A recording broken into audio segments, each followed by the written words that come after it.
Après 2 manches disputées dans le Gard, c'est la Moselle qui accueillait le dernier week-end d'avril la 3e manche du championnat de France de la montagne 2016 à l'occasion de la 46e course de côte d'Abrèchevillers-Saint-Quirin.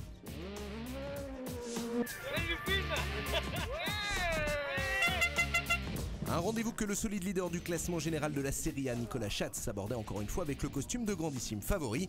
Invaincu depuis 5 ans sur ce court tracé de 2 km 100 à 5% d'élévation, le sextuple champion de France pouvait même ambitionner d'améliorer son record établi l'an passé en 47 secondes 754.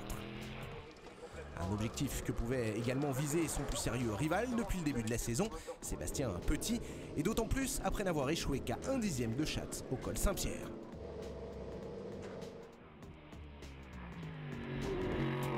Deuxième manche 2016 que n'avait en revanche pu disputer Cyril Franz, victime de son boîtier électronique dans le Gard et qui abordait donc ce rendez-vous lorrain avec un mental de revanchard.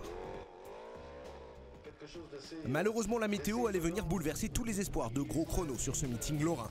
Pluie, neige et même grêle s'invitaient en effet le dimanche et ainsi redistribuaient totalement les cartes entre les différentes manches. Des conditions piégeuses qui n'empêchaient pourtant pas une belle bagarre en F3, catégorie où Cécile Kant arrachait à la 3e marche du podium après avoir signé le 15e chrono scratch. Mais en l'absence de Billy Ritchen, moteur cassé dès la 2e manche, c'est entre Marcel Sapin et David Guillaumard que la gagne allait se jouer. Et malgré tous les efforts du premier cité, finalement 8e du scratch, c'est bien le pilote de l'Ain qui s'imposait, mais d'à peine 3 petits dixièmes.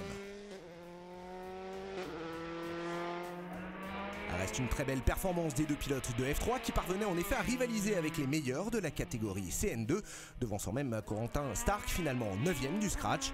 Le vainqueur F3 ne s'inclinait d'ailleurs que de 2 dixièmes face à la Norma M20 du vainqueur CN2, Yannick Latreille, auteur lui du 6e temps, derrière les 2 F3000 en lutte pour la victoire de classe.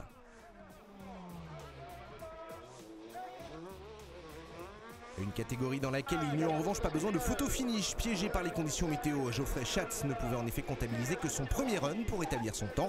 Et si le pilote de la Reynard 95D s'offrait quand même le top 5 final, il ne pouvait réellement rivaliser avec Alban Thomas. En effet, parti à fond dès le premier run, le pilote de la Reynard 01 KL remportait non seulement sa catégorie avec plus d'1 seconde d'avance, mais se permettait même de titiller les normas de la catégorie CN+, n'échouant finalement qu'à 2 dixièmes du podium scratch. Une performance également due, il est vrai, au nouveau malheur de Cyril Franz, parti à la faute dans sa 2e tentative, alors qu'il était en train d'améliorer, et qui au final devra donc se contenter de son chrono du premier run, synonyme de la 3e place finale.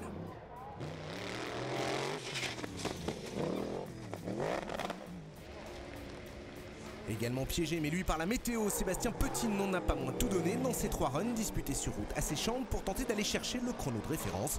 Malheureusement sans succès pour le pilote de la Norma numéro 2, encore une fois contraint donc de se contenter de la 2e place finale, cette fois à 1 seconde 5 du vainqueur.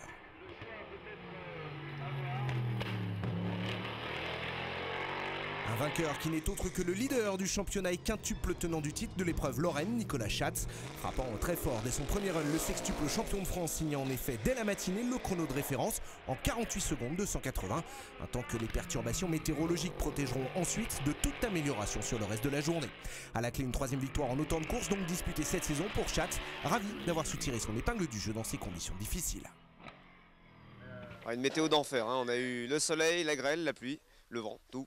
On a tout eu aujourd'hui. Il fallait bien miser sur la première manche de course. Je fais un chrono vraiment sympa avec une belle avance sur la concurrence. La 2e, on l'a abordé sur le sec en pré-gris. Il a plu juste avant le départ, donc du coup ça a figé les positions. Et puis après, il a replu derrière, donc encore une fois ça a refigé les positions. Le week-end super positif et puis une 3e victoire qui est évidemment bonne à prendre.